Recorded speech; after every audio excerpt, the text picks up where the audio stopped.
Class யார் எடுக்கிறா? 2 class. வெயில் இருக்கு, கண்ணாப்பினாலும் போகக்கூடாது. யார் எடுக்கிறா? சரி போ. பிள்ளைகளை அப்படியே வெளியில் யாரும் போகக்கூடாது. பசங்களை கொஞ்சம் பாருங்க.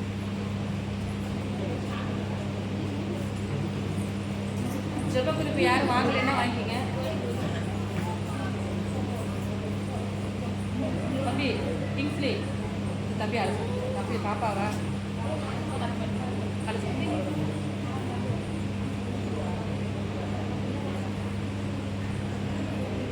ஜனனி கேட்கலாம்.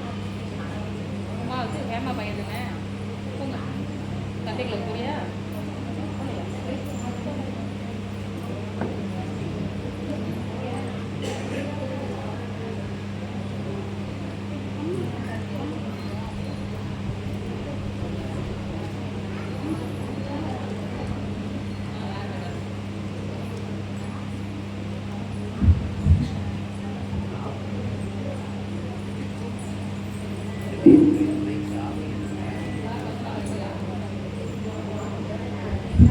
கர்த்தருடைய பரிசுத்த நாமத்திற்கு மகிமை உண்டாகட்டும். நிறைய பேர் தாமதமா சபைக்கு வரீங்க. இளைய பெருமாள் பீட்டர் ஐயாலாம் 12 மணிக்கு எடுத்து வந்தா என்ன ஆகுது? அடுத்த வாரத்துல இருந்து அப்படி செய்கிறார். 10:30 மணிக்குள்ள இங்க இருக்கணும். சரிங்களா? சரி, அப்ப நல்லதா. உங்களுடைய சிரமம் புரியுது. அதை தாண்டி நாம் முன்னாடியே வந்துட்டோம்னா இன்னும் நல்லது தானே. ஆராதனைங்கிறது பாடல்கள்லேருந்து எல்லாத்தையும் நம்ம கவனிக்கணும். கர்த்தருக்கு அதில் ஒரு பெரிய மன ஒன்றுக்குள் தான் ஆசீர்வாதங்கள் நமக்குள்ளே கிடைக்கிறது. அல்லேலூயா, அல்லேலூயா. கர்த்தர் நல்லவர், அவர் கிருபை என்றும் உள்ளது. தேவனுடைய செய்திக்கு நேராக நாம் கடந்து செல்வோம். சங்கீதங்களின் புத்தகத்திலிருந்து இன்னைக்கு வாசிக்க போகிறது 153 இருந்து 145 152 வரைக்கும் நாம் இப்பொழுது தியானிக்க போகிறோம். இந்த சங்கீதத்திற்கு ஒரு தலைப்பு கொடுக்கணும்னா அதற்கு பெயர் ஜெபமும் விளைவும். ஜெபம் என்ன செய்கிறது, அதனுடைய விளைவு, ஜெபித்த பிறகு என்ன சம்பவிக்கிறது என்பது அந்த சங்கீதத்தினுடைய தலைப்பு. நீங்களும் நானும் எத்தனையோ தடவை எவ்வளவோ காரியங்களுக்கு ஆண்டவரிடத்துல நாம் ஜெபித்திருக்கிறோம், ஆண்டவரிடத்துல கேட்டிருக்கிறோம். அதனுடைய விளைவுகள் நமக்கு என்ன கிடைக்கிறது என்பதை நாம் சிந்திக்க வேண்டிய அவசியமான நிலைமையில இருக்கிறோம். சங்கீதத்தில் வாசிக்கும் பொழுது சங்கீதம் 145வது வசனம் 19 119 145 நம்ம படிக்கும் பொழுது முழு இதயத்தோடும் கூப்பிட்டு கர்த்தாவே என் ஜெபத்தை கேளும், உம்முடைய பிரமாணங்களை கைக்கொள்ளுவேன். ரொம்ப அருமையான ஒரு வசனம் அது. முழு இருதயத்தோடும் கூப்பிட்டு என் ஜெபங்களை கேளும், உம்முடைய பிரமாணங்களை கைக்கொள்ளுவேன். முழு இருதயத்தோடு கூப்பிட்டு. எப்படி ஜெபித்தால் நம்முடைய சத்தம் எழுதுகிற போகும். ஒரு அருமையான பாடல்கள் உண்டு. அதில் ஒரு 2 கவியை மாத்திரம் நம்ம பாடி துதிக்கலாம். என் ஜெபத்தை கேட்கிறார்,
என் ஜெபம் கேட்கப்படுகிறது என்ற நிலை வருகிற பொழுது என்னுடைய இருதயம் சொல்லும், நான் தேவனோடு ஒன்றி இருக்கிறேன். தேவன் என் இருதயத்தின் உணர்வுகளை கவனிக்கிறார். முழு இருதயத்தோடு கூப்பிட்டேன். முழு இருதயத்தோடு நான் கூப்பிட்டேன். எப்படி கூப்பிடுறாரா? முழு இருதயத்தோடு கூப்பிடுகிறார். அது ஒரு அருமையான அனுபவம். அல்லேலூயா, அல்லேலூயா, அல்லேலூயா. நாம் உள்ளத்தின் ஆழத்திலிருந்து கூப்பிடுகிற ஒவ்வொரு சத்தத்தையும் அவர் கவனித்து கேட்கிறார். அவர் கவனிக்கிறவர் சங்கீதக்காரன். அதனால தான் 13ஆவது அதிகாரத்தில் 5வது வசனத்தில் சொல்றார், நான் உம்முடைய கிருபையின் மேல் நம்பிக்கையாக இருக்கிறேன். உம்முடைய ரட்சிப்பினால் என் இருதயம் கலிகூறும். என் இருதயத்தில் ஒரு சந்தோஷம் மனுஷனால் வருகிற சந்தோஷம் அல்ல, பணத்தினால் வருகிற சந்தோஷம் அல்ல, பதவியினால் வருகிற சந்தோஷம் அல்ல, உலக பிரகாரமாய் கிடைக்கக்கூடியவைகளினால் வருகிற சந்தோஷம் அல்ல. என் இருதயத்தில் ஒரு களிப்பு. ஆமென்.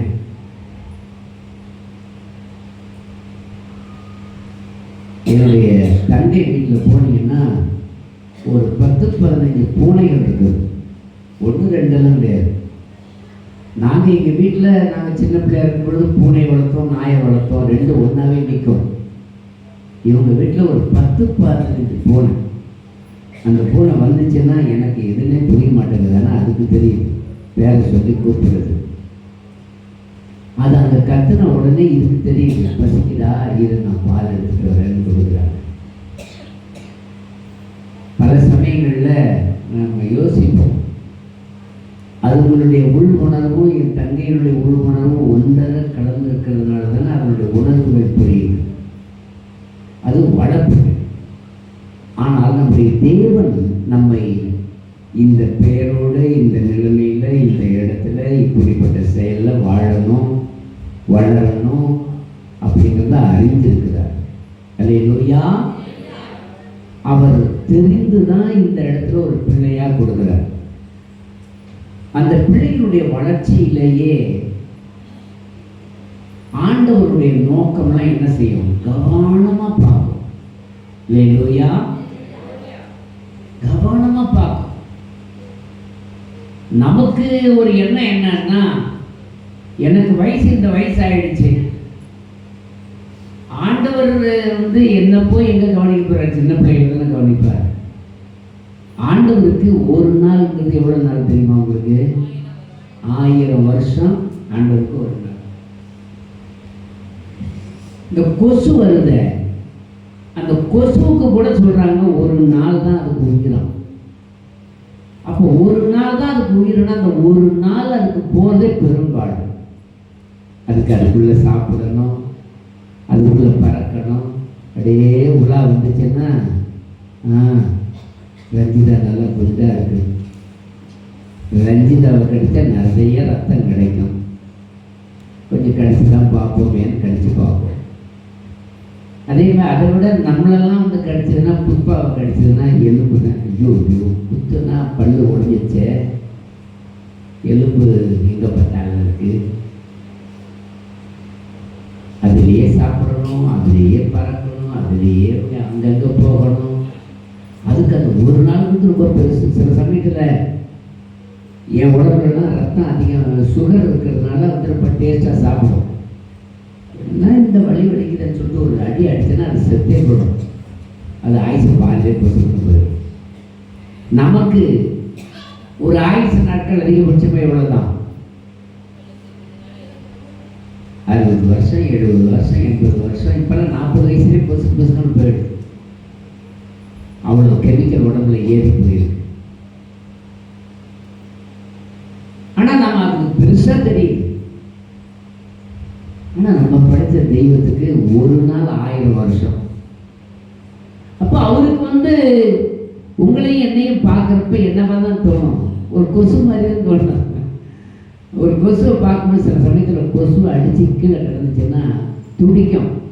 நான் யோசிப்பேன், அந்த கொசுவை பார்த்து அப்படியே தூக்கி நான் கண்ணத்தில் வச்சுட்டு கையில் வச்சுட்டு யோசிப்பேன், சே இதுக்கு ஒரு நாள் தானே, கொஞ்சம் ரத்தத்தை கொடுத்தாதான் என்ன அப்படின்னு தோணும். சமயத்தில் மொத்தமாக சேர்ந்து என் கையை கடிக்கிறப்ப தாங்க முடியாது. சரி இதை இன்னும் வைக்கக்கூடாதுன்னா நான் சீக்கிரம் விட்டாரு. அன்பானவர்களே, நம்ம கவனிக்கிற தெய்வம் மனுஷன். நானே நினைக்கிறேன்னா ஆண்டவருக்கு தெரியும், இல்லை நான் நிலைமைகளில் என் பிள்ளை வாழுது, அவனுடைய மனசு இப்படி. ஏன் கொசுவுக்கு நான் பாராட்டாத நன்மை பிள்ளைகளுக்கு நான் ஏன் கொடுக்குறேன் அப்படின்னா அதில் அர்த்தம் இருக்கு. என்ன படைச்சப்ப, அதாவது ஒரு சாதாரணமான பல ஹீப்ரு வேதத்திலையும் இஸ்லாமிய வேதத்திலையும் சொல்றாங்க, இயேசு கிறிஸ்து வளர்ந்த பொழுதே 30 வயசு பிறகு ஊழியத்துக்கு வந்த பிறகு சின்ன சின்ன பொம்மைகள்லாம் செஞ்சு ஊதுனாதான் அதெல்லாம் பறந்து போச்சா, நடந்துச்சா, வளர்ந்துச்சா, போணுச்சு அப்படின்னு சொல்றாங்க. நம்முடைய வேதத்தில் ஒரே ஒரு வாசகம் தான் இருக்கு. என்ன வாசகம்னா, அவர் செய்தவைகள் இந்த புத்தகம் கொள்ளாதுன்னு சொல்லியிருக்கு. இந்த புத்தகத்தில் இல்லாததை விட எவ்வளவோ காரியங்கள் அவர் செய்ததாக சொல்லுகிறது. அதோட நம்ம வச்சுக்கணும், இப்படி செஞ்சிருப்பாரு அப்படி செஞ்சிருப்பாருன்னு நினைக்கிறேன். நம்முடைய உணர்வுகளிலே சிந்திக்கணும். என்ன சிந்திக்கணும்னா, இந்த சிருஷ்டிப்புகள் உலகத்தில் இருக்கிறவைகள் எல்லாவற்றையும் பார்க்கணும். எனக்கு என் பிள்ளை முன்னாடி வந்து நின்றுச்சுன்னா துடிக்குது. உங்கள் பிள்ளைகள் உங்களை பார்க்குறப்போ நீங்கள் அவங்களை கவனிக்கிறீங்க. நம்ம எல்லாரையும் படைத்த தேவன் அவரை போல படைத்திருக்கிறதுனால அவர் நம்ம ரொம்ப கவனிக்கிறார். ஒரு அல்லேலூயா சொல்லுவோம்.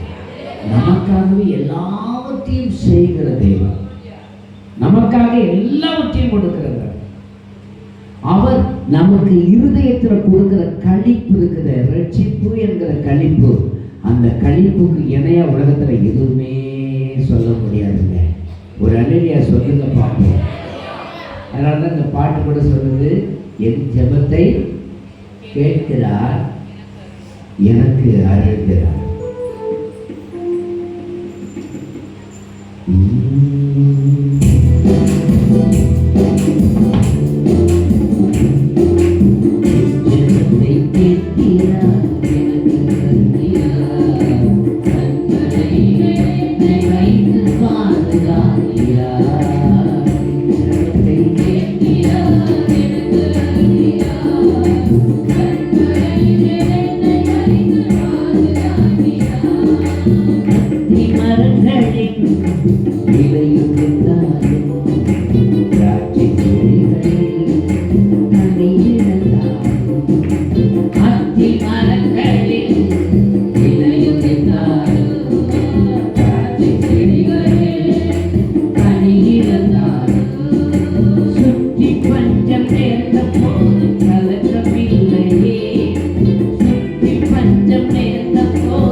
சொல்கிறது, கர்த்தருக்கே காத்திரு, அவர் உன் இருதயத்தை ஸ்திரப்படுத்துவார்.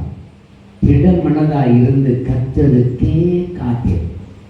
கர்த்தருக்கு காத்திரு, அவர் உன் இருதயத்தை என்ன செய்வாரு? ஸ்திரப்படுத்துவார். யாருக்கு நம்ம காத்திருக்கணும்? ஆண்டவருக்கு காத்திருக்கணும். சில சமயங்களில் சிலர் சொல்வது எனக்கு புரியும். எங்கள் பாப்பா கூட சொல்லுவோம், நான் படிக்கலன்னா ஃபர்ஸ்ட் ரேங்க் வாங்க முடியுமா அப்படின்னு. நான் கூட சொல்லுவேன், நீ படிக்கிறது நல்லது, உன் மனசில் வைக்கிற ஞானத்தை கொடுக்குறது யார் தான் கொடுக்கணும்? அவர் தான் கொடுக்கணும். நம்முடைய பிள்ளைகள் நமக்கு உகந்தவர்களாக நடக்க வேண்டுமானால், என் மனைவி நான் நேசிக்கிற விதமாய் நடக்கணும்னா, என் கணவன் அவருக்கு விருப்பமான வழிகள் இல்லை, எனக்கு விருப்பமான வழிகளில் நடக்கணும்னா, அவங்கள கர்த்தருடைய சமூகத்தில் கொண்டு வந்து நிறுத்தணும். வசனம் சொல்லுது, கர்த்தருக்கே காத்திருக்கணும்.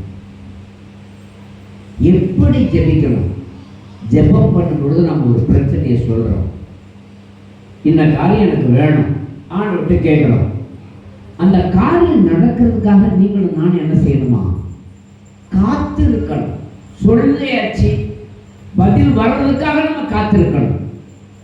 அந்த பதில் வருகிற காரியம் இருக்குது, அது சாதாரண காரியம் அல்ல. நைட்டு 7 மணிக்கு இந்த நோட்டு வேணும், அந்த நோட்டு வேணும்னு சொல்லுவா எங்க மகன். 7 மணிக்கு நான் ஊழியத்துக்கு போயிட்டு எத்தனை மணிக்கு நான் வருவேன்? வரும்பொழுது கடை திறந்துருக்குமா சொல்லிட்டு இந்த அம்மா படுத்து தூக்கிறோம். எல்லா குடும்பத்திலும் நடக்கிற கதை தான்.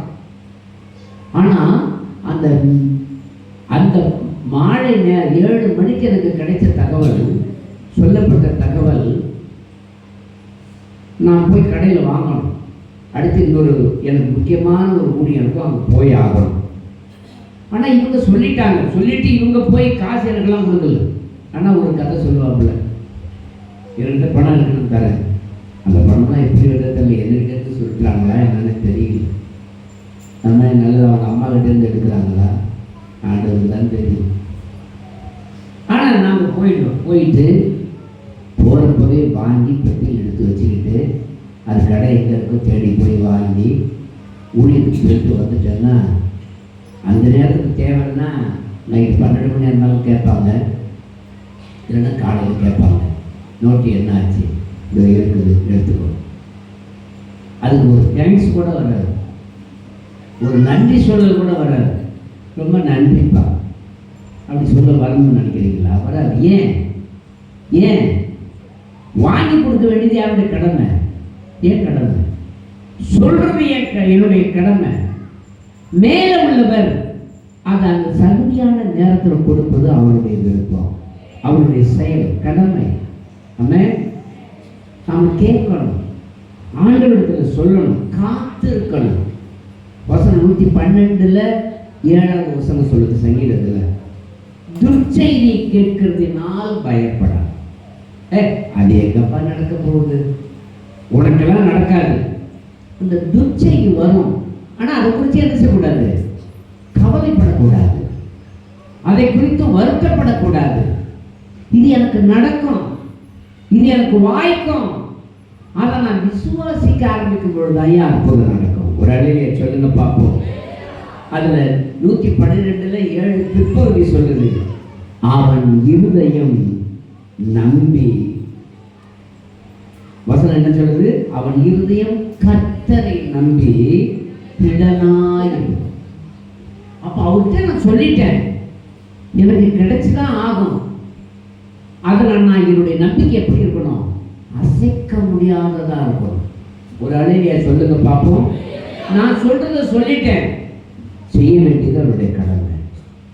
ஏசாயா தீர்க்க நிமிதமாக சொல்லுகிறார். 57வது அதிகாரத்தில் ஏசாயா தீர்க்க தரிசன புத்தகம் 57:15 வாசிக்கிற பொழுது, நித்திய வாசியும் பரிசுத்தர் என்கிற நாமம் உள்ளவருமாகிய மகத்துவமும் உன்னதமானவர் சொல்லுகிறார். என்ன சொல்றாரு? உன்னதத்திலும் பரிசுத்த ஸ்தலத்திலும் வாசம் பண்ணுகிற நான். பணிந்தவர்களின் ஆவியை உயிர்ப்பிக்கிறதுக்கு. நல்லா முதல்ல கவனிங்க, பணிஞ்சு என்னிடத்துல வந்து நிற்கிற உங்களுடைய ஆவியை முதல்ல நான் உயிர்ப்பிக்கிறேன். முடியாத காரியம், பிரச்சனைக்குரிய காரியம், இனிமே நான் எழுப்ப போறேன்ற நினைவு இருக்கலாம். ஆனா வசனம் என்ன சொல்லுதுன்னா, அப்படிப்பட்ட உங்களுடைய ஆவியை நான் எழுப்புவேன். பயப்படாத மகனே, உன்னோட நான் இருக்கிறேன். அகிலமே எதிர்த்து வந்தாலும் நான் உனக்காக வாழ்வேன்னு சொல்லுவார். உனக்காக நிற்பேன். நீ சொல்ற கருத்துக்களை என் காதுல வந்துருச்சு, அதை அப்படியே நான் செயல்படுத்துவேன்னு சொல்லுவார். பணிந்தவர்களின் ஆவியை உயிர்ப்பிக்கிறோம்.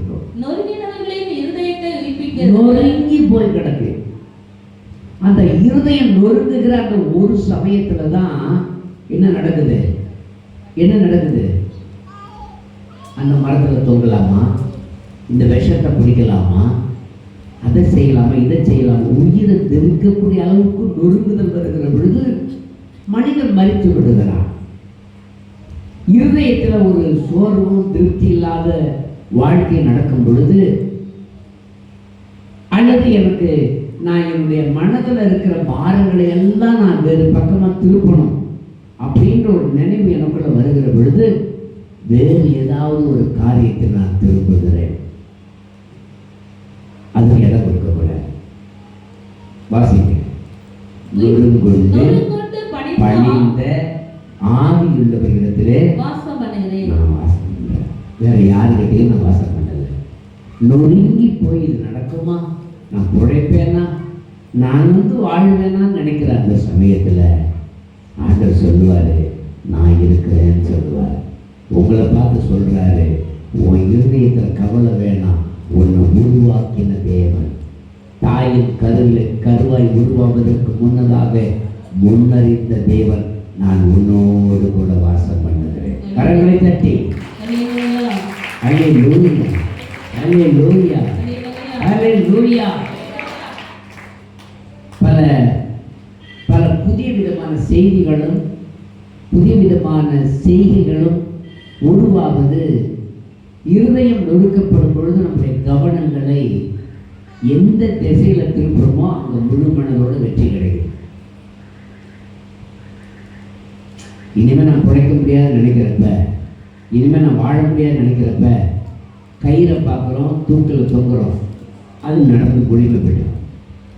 இது வேண்டாம், அதுக்காக நான் பயந்து போய் தூக்கில் போய் தொங்கலாமா அப்படின்னு நினச்சிட்டு வேறு விதமாக எனக்குள் இருக்கிற கிருபைகளை வெளிக்காட்டும் பொழுது புதிய விதமான செய்கையாக வருகிறது. வசனத்தை ஆராயும் பொழுது வசனத்தில் கிடைக்கிற ஞான முத்துக்களை எழுதி எழுதி புத்தகங்களாக எழுதுகிறார்கள். அநேகர் அநேக விதமான காரியங்களை செய்கிறார்கள். இவைகளுக்கெல்லாம் அடிப்படை காரணம் நொறுங்கிய மனது எந்த பக்கம் போவதோ அந்த பக்கம் அதனுடைய செய்கை வெளிப்பட்டு கொண்டே இருக்கும். ஒரு அலையிலே சொல்லுங்க பார்ப்போம். ஒரு உதாரணத்துக்கு நிறைய பேர் ஒவ்வொரு விதமான காரியங்களில் செய்கிறார்கள்.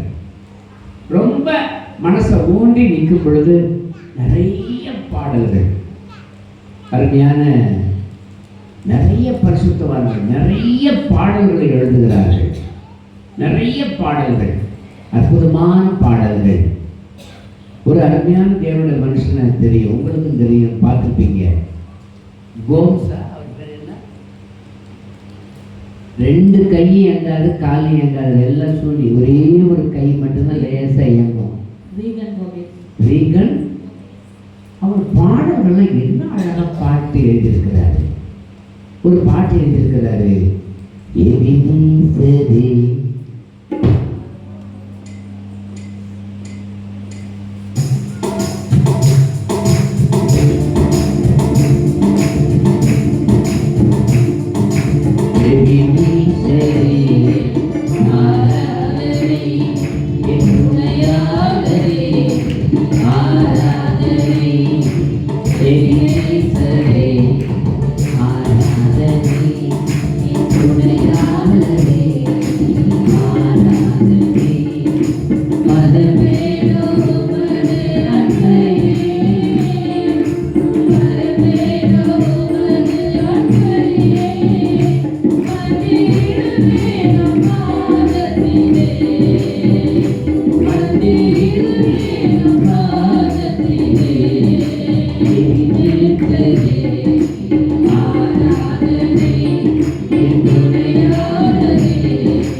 நம்முடைய வேதனைகள் உடைந்த இருதயத்திற்குள் இருக்கும் பொழுது எந்த பக்கம் திரும்புகிறோமோ அந்த பக்கத்துல அதனுடைய செய்கைகள் மாறாக வெளிப்படுகிறது.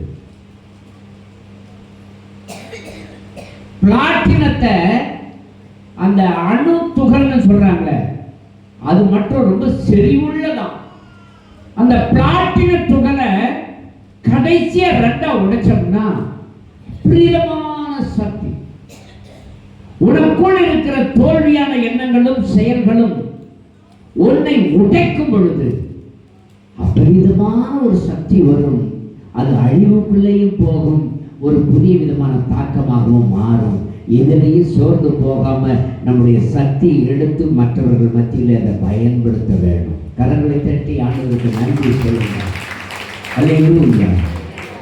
அதனாலதான் பரிசுத்த பவுல் சொல்றார், ரோமர் 10:10 சொல்றார், நீதி உண்டாக இருதயத்திலே விசுவாசிக்கப்படும், ரட்சிப்பு உண்டாக வாயினாலே அறிக்கை பண்ணப்படும்.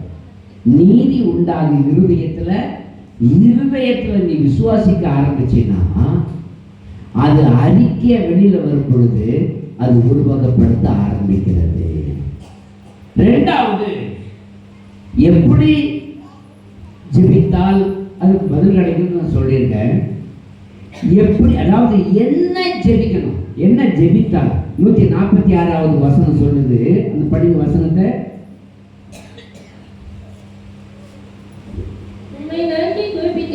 ஆமென். என்னை ரட்சியும். ஆமென். அப்பொழுது நான் உம்முடைய சாட்சிகளை காத்துக்கொள்வேன். ஆமென். 146வது வசனமா? சரி, என்ன ஜெபிக்கணும், எந்த காரியத்தை செஞ்சிட்டு ஜெபிக்கணும்? 2 நாளாகமத்தினுடைய புத்தகம் 7வது அதிகாரம் 1வது வசனத்துல ஒரு வசனத்தை என்ன வாசிக்கிறோம். சாலமோன் ஜெபம் பண்ணி முடிக்கிற பொழுது அப்படின்னு வசனம் இருக்கு. அதுக்கு முந்தின அதிகாரம் 6வது அதிகாரம் 42வது வசனத்தை படிக்கும் பொழுது, தேவனாகிய கர்த்தாவே நீர் அபிஷேகம் பண்ணினவனின் முகத்தை புறக்கணியாமல் உம்முடைய தாசனாகிய தாவீதுக்கு வாக்குத்தத்தம் பண்ணின கிருபைகளை நினைத்தார். தாவீது கிட்ட ஆண்டவர் என்ன சொன்னாரு? உன்னுடைய மகன் சாலமோனை நான் ஆசீர்வதிப்பேன்.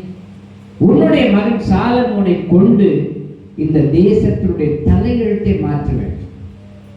உலகத்திலேயே மிகச்சிறந்த ஞானம் உள்ள ஒரு மகனாக அவன் வளருவான், வாழ்வான், நிற்பான், சாட்சிய வாழ்வான். இதுதான் ஆண்டவர் கொடுத்த வாக்குத்தத்தம். அதை நினைவுபடுத்தி நீங்களும் நானும் நமக்கு கொடுக்கப்பட்ட வாக்குத்தத்தங்களை நினைவுபடுத்தி நாம் ஜெபிக்கும் பொழுது, ரட்சிக்கப்பட்ட பொழுது நமக்கு ஆண்டவர் எவ்வளவு தரிசனங்களை கொடுத்தார், எவ்வளவு அன்பாய் பேசினார், எவ்வளவு ரகசியங்களை பேசினார். உங்களை உடைக்கிறதுக்கோ நொறுக்கிறதுக்கோ அழிக்கிறதுக்கோ உங்களை ரட்சிப்பட்டு நடத்துறது கிடையவே கிடையாது. நீங்க இந்த ஆலயத்துக்கு வர்றீங்கன்னா சாதாரணமான ஒரு காரியம் அல்ல, உங்களை உருவாக்கணும். நீங்க எந்த இடத்துல எந்த தோல்வியை சந்தித்தீர்களோ அதே இடத்துல உங்களுக்கு வெற்றியான வாழ்க்கை வாழ வைக்கணுங்கிறதுக்காக ஆண்டவர் இதை கொண்டு வந்திருக்கு. வசனம் சொல்லுது, தேவனாகிய கர்த்தாவே நீர் அபிஷேகம் பண்ணினவனுடைய முகத்தை புறக்கணியாமல். இப்ப சாலமோன் ஜெபம் பண்றான். இதெல்லாம் முடிச்சிட்ட பிறகு சாலமோன் ஜெபம் பண்ணி முடிக்கிற பொழுது, சாலமோன் ஜெபம் பண்ணி முடிக்கிற போது வாக்குத்தத்தங்கள், தேவன் என்னென்ன காரியங்களை சொன்னார், எல்லா காரியத்தையும் அவர் சொல்லி சொல்லி சொல்லி ஒப்பு கொடுத்து ஜெபிக்கிற பொழுது, ஜெபம் பண்ணி முடிக்கிற பொழுது என்ன நடந்துச்சு?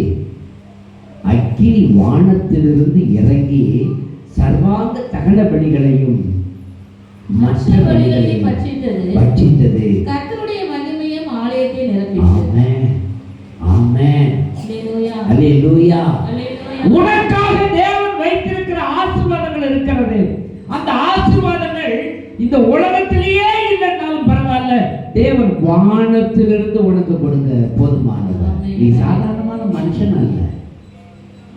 ஆசீர்வாதங்களை எப்படி சும்மா கொடுக்க மாட்டாரு, வானத்தில் இருந்து இறக்கி உனக்கு கொடுப்பார். நீங்க அப்பதான் யோசிப்பீங்க, ஆண்டவர் என் மேல இவ்வளவு கரிசனையா, இவ்வளவு அன்பா, இவ்வளவு நேசமுள்ள ஒரு பாசமுள்ள ஒரு தகப்பனாக இருக்கிறாரே. நானே சில சமயத்தில் நான் எங்க வீட்டில் சொல்லுவேன், நான் ஒரு தகப்பன் அல்லது உனக்கு கணவன். என் மகளை பார்க்குறப்ப தகப்பன், என் மனைவியை பார்க்குறப்ப நான் ஒரு கணவன். நானே இல்லைன்னாலும் நீங்கள் நின்று அவர்களை வாங்கணும், நின்று காரியங்களை சாதிக்கணும். அதுக்காக தான் இவ்வளோ பயிற்சிகள், இவ்வளவோ அனுபவங்கள், இவ்வளவோ சூழ்நிலைகள் எல்லாம் நம்மை நடத்தி கொண்டு இருக்கிறது. அல்லேலூயா. ஒரு நெருக்குதல் வரும் பொழுது பிள்ளைகளுக்கு நம்ம நெருக்குதல் கொடுக்க மாட்டோம். சில சமயத்தில் மிஞ்சி ஒரு நெருக்குதல் அவங்க அல்லாமலே வருது. அப்போ அவங்க மனசு உடையும். அதே சமயத்தில் நேரம் ஆக ஆக அவங்க மனசு கொஞ்சம் இருக்கும். நேரம் ஆக ஆக அவங்களுக்கு சொல்லி கொடுத்த அந்த சத்திய வசனங்கள் உள்ளே இருக்குல்ல, அந்த வசனம் சொல்லும், அவரை நோக்கி பாரு, இவர் போயிட்டாரு, அவரை நோக்கி பாரு. அவரை பார்க்க ஆரம்பித்த உடனே அவர் சொல்லுவார், மகளே இப்போதான் என்கிட்ட பிறந்து ஒரு புதுசாக உருவாகிட்டு இருக்கிற, பயப்படாத, நான் உன்னோட கூட இருக்கிறேன். அவர் உன்னோட கூட இருக்கிறது. நம்மோட கூட இருக்கிற தகப்பன். நான் தடுமாறும் பொழுது, மனசோர்வு அடையும் பொழுது, எல்லாரும் காரி துப்பும் பொழுது அவர் பக்கத்தில் இருப்பார், சொல்லுவார், இதெல்லாம் தூக்கி போட்டு நான் உன்னை நேசிக்கிறேன். அல்லேலூயா, அல்லேலூயா, ஆமென், அல்லேலூயா. அன்பு கூறுதே இன்னும் அதிகமா ஆராதிப்பே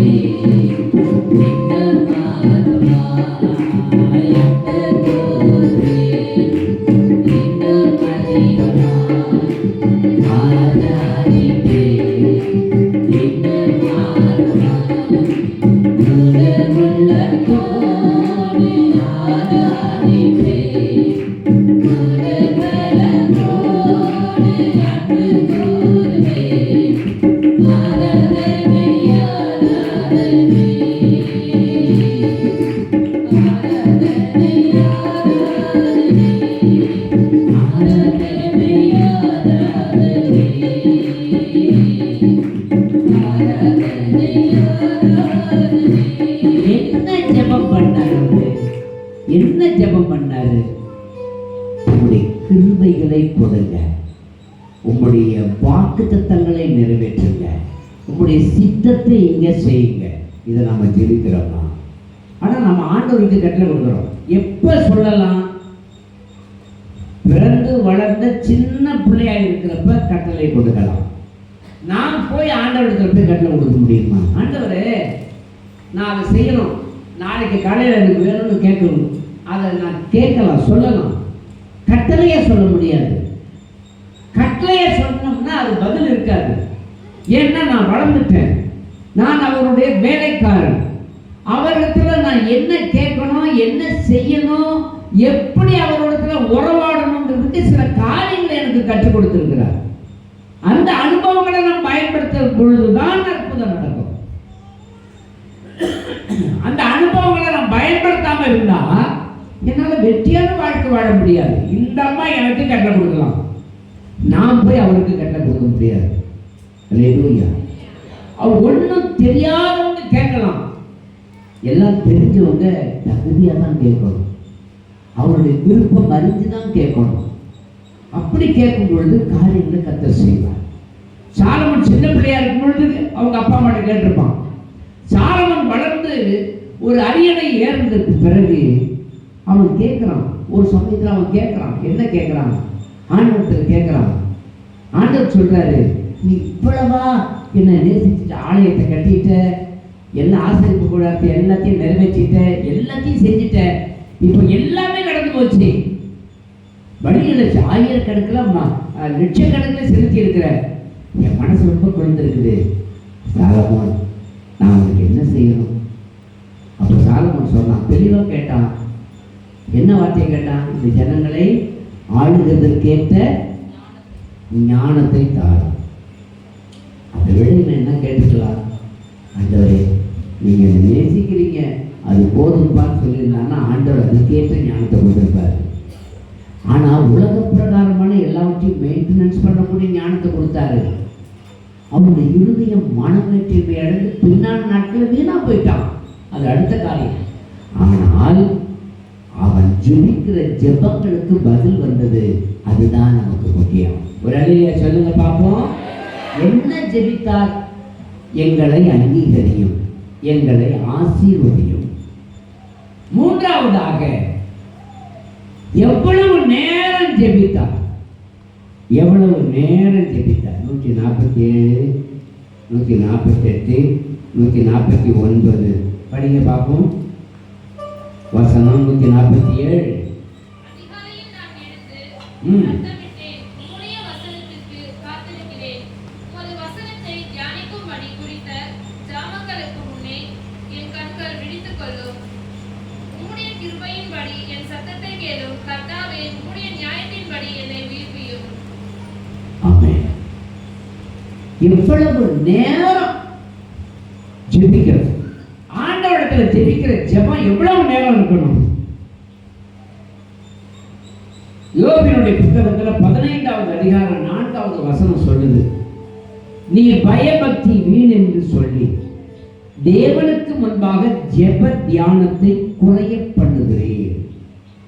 தேவனிடத்துல நமக்கும் தேவனுக்கும் என்ன செய்யணும்? அவர் அப்பா தான் இல்லைன்னு சொல்லல, ஆனா பயபக்தி இருக்கணும். முதல்ல பயபக்தி இருக்கணும். ரெண்டாவது தியானத்தினுடைய நேரம் அதிகமாக இருக்கணும். தேவனோடு நாம் பழகுகிற தியானம் இருக்கிறத, இந்த தியான உணர்வு.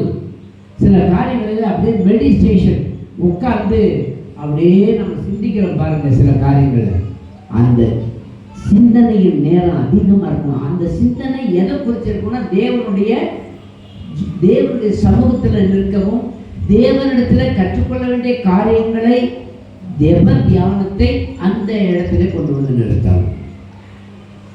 பரிசுத்தவான்கள் எல்லாம் நீங்க படிச்சு பார்த்தீங்கன்னா அவர்கள் ஜெப தியானத்தை குறையவே இல்லை. சில சமயத்துல ரொம்ப சங்கடமா இருக்கும் நமக்கு. சில பேர் ரொம்ப போராட்டமா இருப்பாங்க. அதுமாதிரி தம்பிகளிடத்துல போகும் பொழுது ரொம்ப மனவேதனையோடு சொல்லுவாங்க, ஐயா இப்படிப்பட்ட சூழல்ல இருக்குது, பிள்ளைகள் நான் சொல்றதை கேட்கல, குடும்பத்தில் இப்படி சூழல் இருக்குது, என்னால மூண்ட முடியல, நெருங்க முடியல, வெளியில வர முடியல, எழும்ப முடியல, நான் என்ன செய்யறேன்னு எனக்கு ஒன்றும் புரியல, குழப்பமா இருக்கியா? நான் இடத்துல சொல்ற ஒரே ஒரு காரியம் தான், எந்த பிரச்சனையா இருந்தாலும், எந்த சூழ்நிலையா இருந்தாலும் யார்கிட்ட சொல்லுங்க? அவர்கிட்ட சொல்லுங்க. யார்கிட்ட சொல்லணும்னா ஆண்டவர்கிட்ட சொல்லுங்க. அவரிடத்துல சொல்லும் பொழுது என்ன நடக்குது அப்படிங்கிறத நீங்க நல்லா சிந்திக்கணும். எனக்கு அன்பானவர்களே, நிறைய காரியங்களை நாம் சிந்திக்க முடியும்.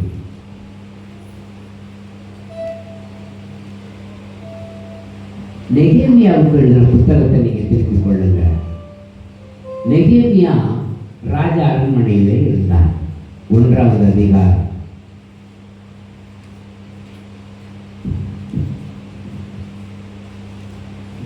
அவனுக்கு ஒரு குறைவும் இல்லை, ஆகாரத்திலேயோ வளர்ச்சியிலேயோ எந்த குறைவும் இல்லை. அவன் கேள்விப்படுகிறது என்னன்னா, அவனுடைய தாயாதி பிள்ளைகள், உடன்பிறப்புகள், அண்ணன் தம்பிகள், அக்கா தங்கை, ஒரு மாமா மச்சான் எல்லாரும் இஸ்ரவேல் தேசத்துல அடிக்கப்பட்டு நொறுக்கப்பட்டு கொண்டிருக்கிறார்கள். அவர்கள் விரும்பின எந்த ஒரு காரியமும் அவர்களுக்கு செய்யல. அலங்கம் இடிக்கப்பட்டு விட்டது, ஆலயம் சுட்டரிக்கப்பட்டு விட்டது. இந்த காரியத்தை அவன் காதால கேட்கிறான். யார் கேட்கிறா? நெகேமியா கேட்கிறான்.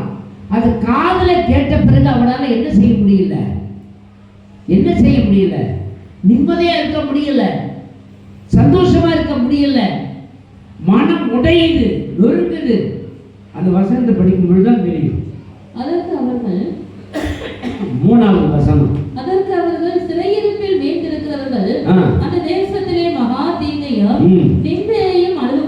என்றார்கள். ம். எருசலேமின் அலங்கம் இடிபட்டது, ம். அதன் வாசல்கள் அக்கினியால் சுட்டரிக்கப்பட்டதுமாய் கிடக்கிறது என்றார்கள். அவன் நல்லா கவனிக்கணும்.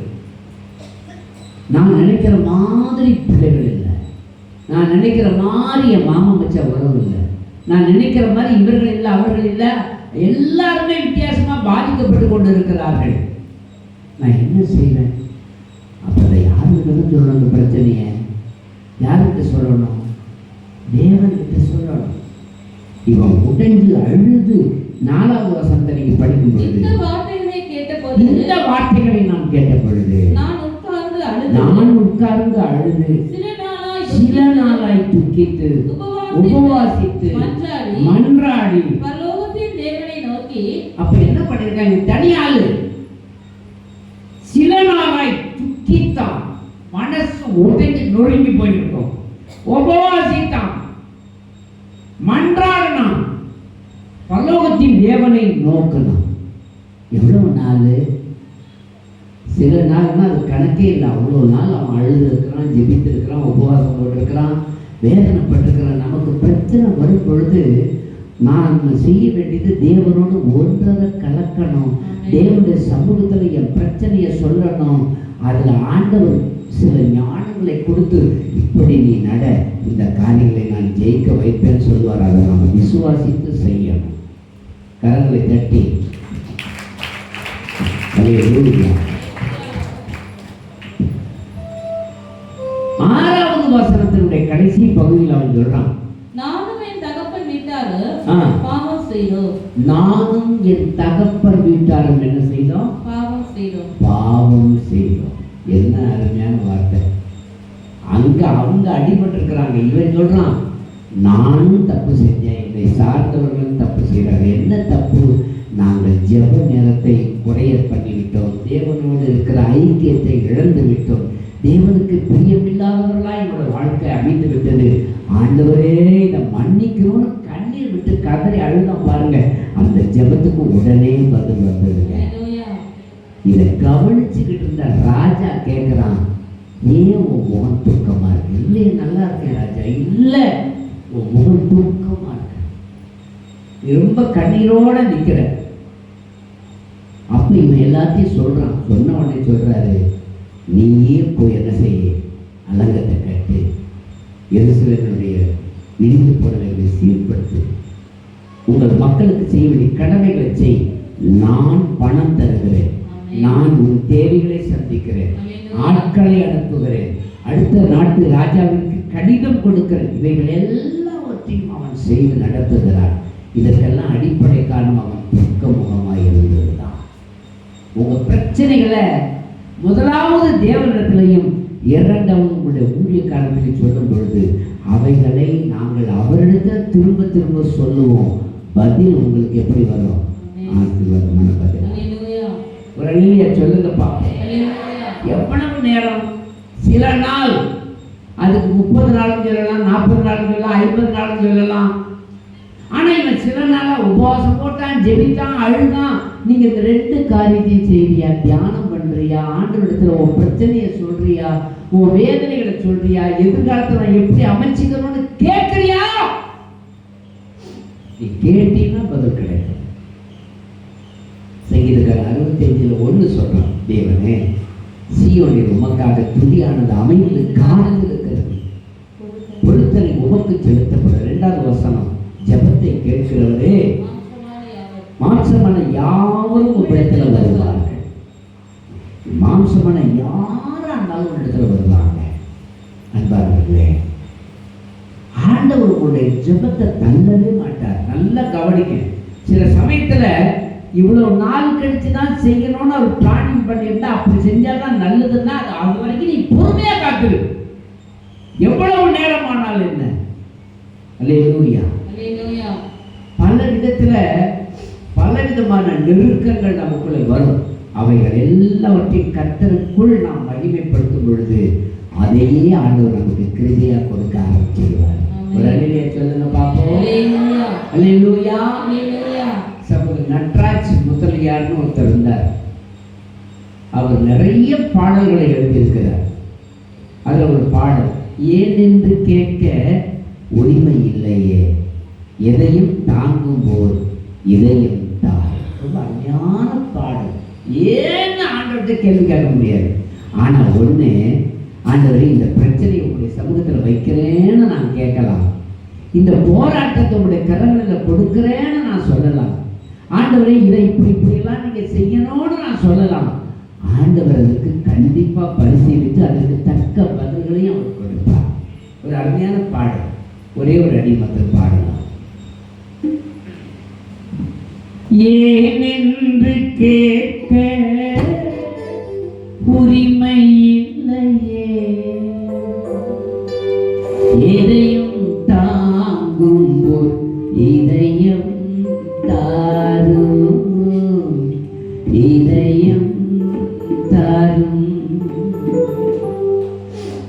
ஏனென்று கேட்க உரிமை இல்லையே, எதையும் தாங்கும் இதயம் தாரும், இதயம் தாரும். ஏனென்று கேட்க உரிமை இல்லையே, இதயம் தாங்கும் இதயம் தாரும், இதயம் தாரும். ஏன்னு கேட்க முடியாது. இதை எப்படிப்பா நீங்க செய்ய போறீங்கன்னு கேட்கலாம். அவரிடத்துல கட்டளை கொடுக்க வேணாம். ஆண்டவரே எனக்கு இது வேணும்ப்பான்னு கேட்கலாம். அவரிடத்துல உடைஞ்சு போய் நிற்க வேணாம். உடைங்க, உங்க இருதயத்தை ஒருமுகப்படுத்துவார். அதன் பிறகு அவர் கற்றுக் கொடுக்கிற அந்த வழிமுறைகளை பின்பற்றினால் கர்த்தர் உங்களை ஆசீர்வதிப்பார். எத்தனை பேர் விசுவாசிக்கிறீங்க? ஹல்லேலூயா, ஹல்லேலூயா. சங்கீதம் 66 20வது வசனம் சொல்லுது, என் ஜெபத்தை தள்ளாமலும் தமது கிருபையை என்னை விட்டு விளக்காமல் இருந்த தேவனுக்கு ஸ்தோத்திரம் உண்டாவதாக. என் ஜெபத்தை தள்ளல, என் ஜெபம் வீணா போகல, அதுக்கு பதில் வச்சிருக்கிறாரு. எப்போ வைப்பாரு, எப்போ செய்வாருங்கிறது யாருக்கு தான் தெரியும்? அவருக்கும் தெரியும், என் உள் மனசுக்கும் தெரியும். அதுல மாற்றமே இல்லை. அல்லேலூயா, அல்லேலூயா. ஆண்டவர் ஒரு சமயத்தில் சொல்றார். லூக்கா 22வது அதிகாரம் 40வது வசனம் சொல்லுது, படிங்க. 22:40. அவ்விடத்தில் அவர் சேர்ந்த பொழுது அவர் அவர்களை நோக்கி, நீங்கள் சோதனைக்குட்படாதபடிக்கு ஜெபம் பண்ணுங்கள் என்று சொல்லி அவர்களை விட்டு கல்லறி தூரம் போய் முழங்கால் படியிட்டு பிதாவே உமக்கு சித்தமானால் இந்த பாத்திரம் என்னை விட்டு நீங்க கூடுமானால் நீங்கட்டும், ஆயினும் என்னுடைய சித்தத்தின்படி, ஆயினும் என் சித்தத்தின்படி அல்ல சித்தத்தின்படியே ஆக கடவுது என்று ஜெபம் பண்ணினார். குமாரனுக்கே அந்த நிலைமை தான். என் விருப்பத்தின்படி எதுவுமே அல்ல. நீங்க ஜெபிக்கிற ஜெபங்களுக்கு கேட்கும் பொழுது என்ன சொல்லணும்? ஆண்டவரே இதுதான் சிச்சுவேஷன், இதுவும் உமக்கு தெரியும், நீங்க என்ன செய்ய நினைக்கிறீங்களோ அதை செய்யுங்கப்பான்னு சொல்லக்கூடிய பக்குவமான வேலையை ஆண்டவர் எதிர்பார்க்கிறார். கரங்களை தட்டி ஆண்டவருக்கு நன்றி சொல்லுவோம். அல்லேலூயா. ஆண்டவரத்துல கேட்கணும், ஆண்டவர் உங்களுடைய சித்தம் என்ன, உங்களுடைய செயல் என்ன, அதை எனக்கு செய்யுங்க. சங்கீதம் 119 50வது 150வது 151வது வசனத்தை படிக்க பார்ப்போம்.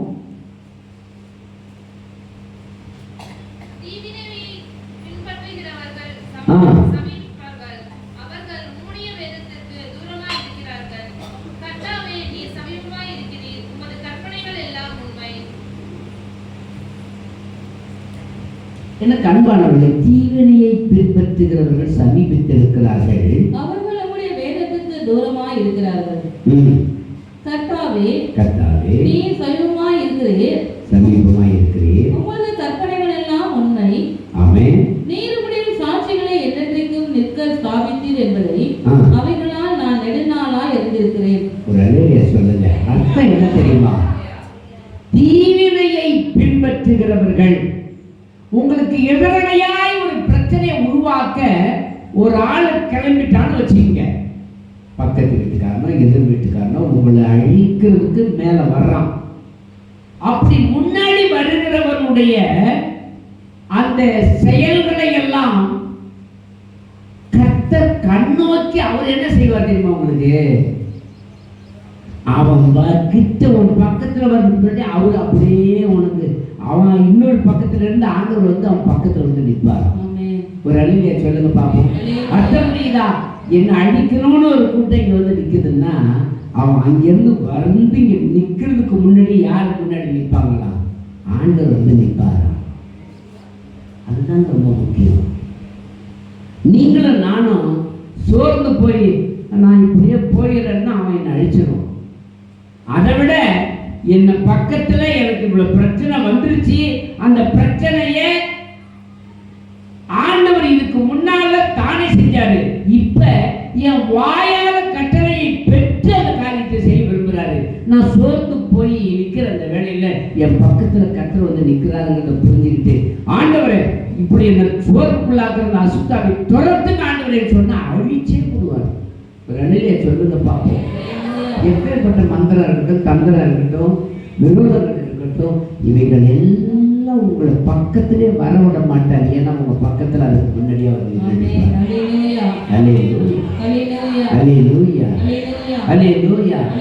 தானியேல் ஜெபம் பண்றான்.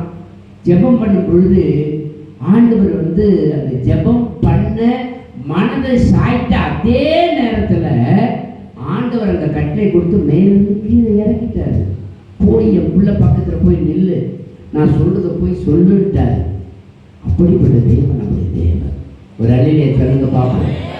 நம்முடைய உணர்வுகளை அறிந்து அதற்கு தக்க பதில்களை கொடுக்கிற ஒரு தேவனைத்தான் நீங்களும் நானும் ஆராதிக்கிறோம்.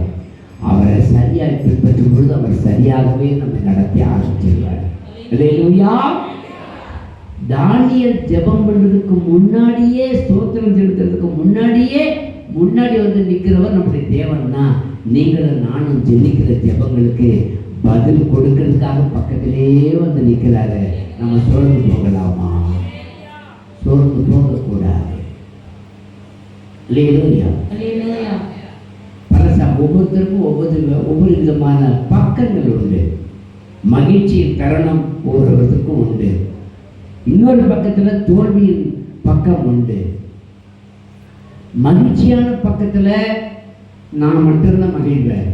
தோல்வியான சமயத்துல அவர் நம்ம பக்கத்திலே கூட இருந்து அவரும் கூட அந்த தோல்வியில என்னோட கூட நின்று யுத்தம் பண்ணியிருக்கிறத நீங்க மறந்துடவே கூடாது. அல்லேலூயா, அல்லேலூயா. நிறைய ஆசீர்வாதங்கள், வாக்குத்தத்தங்கள் எல்லாமே வருவதற்கு அடிப்படை காரணம் அதுதான்.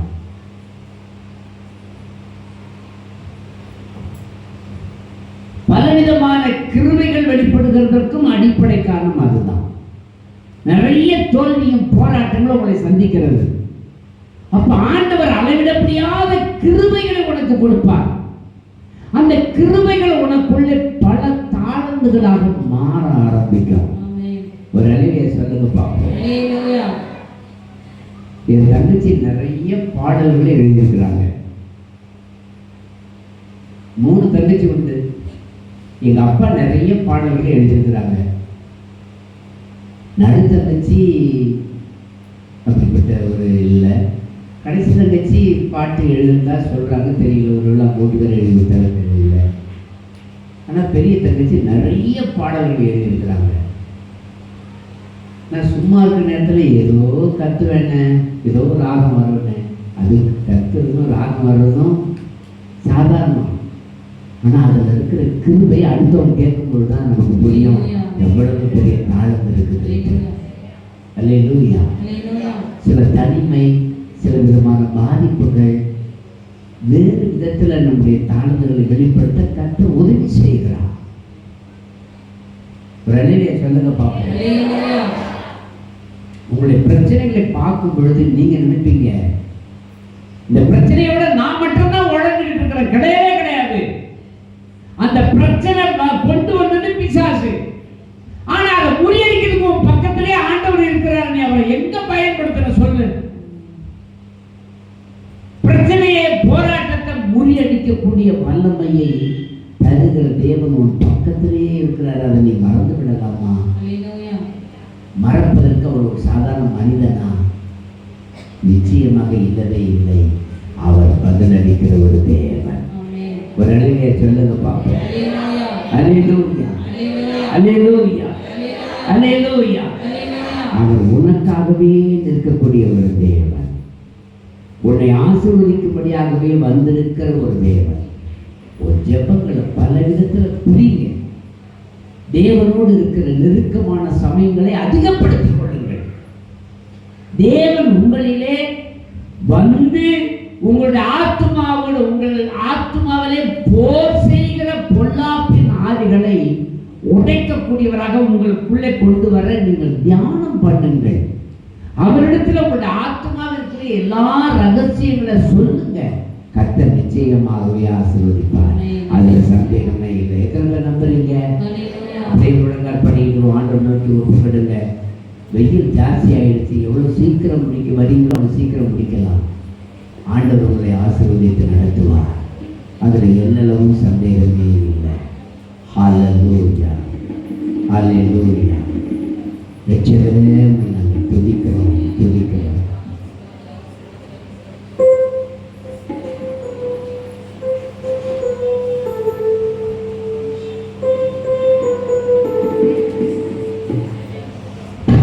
அப்படியே நிறைவேற கொண்டு வாங்க. உங்க ஆத்மாவிலே இருக்கிற உணர்வுகளை திருப்பி கொண்டு வாருங்கள்.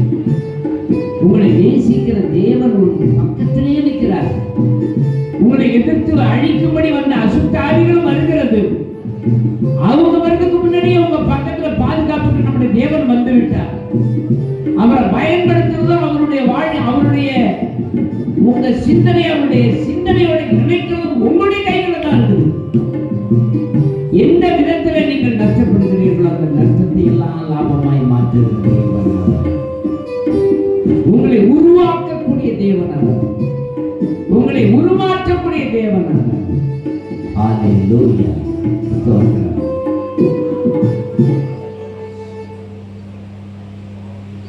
அவர் கரங்களிலே தாழ்த்தி அர்ப்பணிப்போம். அவர் நாம மகிமை பெறும்படி நம்மை முற்றிலும் ஒப்புக் கொடுப்பார்.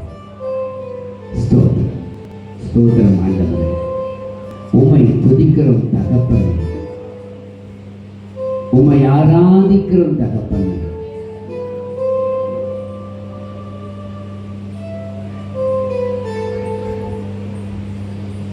ஹல்லேலூயா, ஹல்லேலூயா. நன்றி ஆண்டவரே, நாங்கள் துதிக்கிறோம். நன்றி ஆண்டவரே, நாங்கள் போற்றுகிறோம். நன்றி மகிமை தெய்வமே, உங்களுக்கு நன்றி. உங்களுடைய நாமத்தை மகிமைப்படுத்துகிறோம். உங்களுடைய கிருபையை நோக்கி ஒப்புக்கொள்கிறோம்.